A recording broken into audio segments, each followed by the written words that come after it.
Il mesura la muraille et trouva 144 coudées, mesure d'homme qui était celle de l'ange. Apocalypse 21, 17. La muraille parle de ce qui sépare, de ce qui est distinctif. Nous pouvons être à l'intérieur ou en dehors. Elle définit le témoignage intégral de Dieu.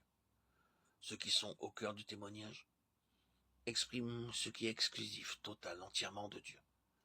Dans cette merveilleuse vision, la muraille qui entoure la ville d'or pur donne toute sa signification à la gloire de la nature de Dieu, exprimée en termes de pureté, de jaspe, de cristal, de verre pur et transparent, attestant qu'il ne se trouve aucun mélange, ni dissimulation, ni ombre en lui. Que signifie la mesure de 144, 12 fois 12, coudées? Le nombre 12 est relatif au gouvernement et également à ceux qui gouverneront. L'Église est l'ensemble des vainqueurs de tous les âges. C'est elle qui gouvernera les nations. Apocalypse 2, 26 et 21, 23, 24. Ils sont en symbole, les feuilles de l'arbre de vie qui serviront à la guérison des nations. Apocalypse 22, 2. C'est-à-dire ceux qui auront reçu l'évangile, mais en qui Christ n'aura pu régner. Et ils n'auront donc pas atteint la maturité, l'état de fils. Cette vision montre combien grande et profonde doit être l'œuvre du Saint-Esprit en nous afin d'éliminer notre vie naturelle, polluée, mélangée, trouble, dissimulatrice.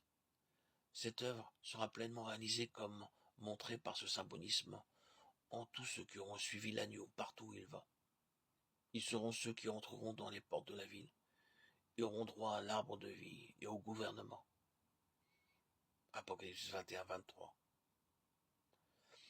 Et des noms écrits, ceux des 12 tribus des fils d'Israël, Apocalypse 21, 12. La muraille avait 12 fondements, et sur eux les 12 noms des 12 apôtres de l'agneau, Apocalypse 21, 14.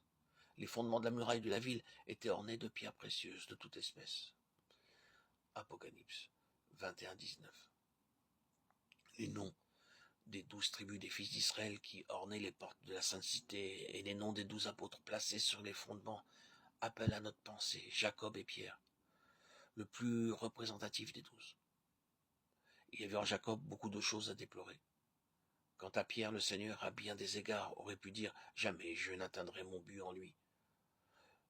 Cependant, dans l'histoire de ces hommes, nous retrouvons la nôtre, et bien des aspects, et malgré cela,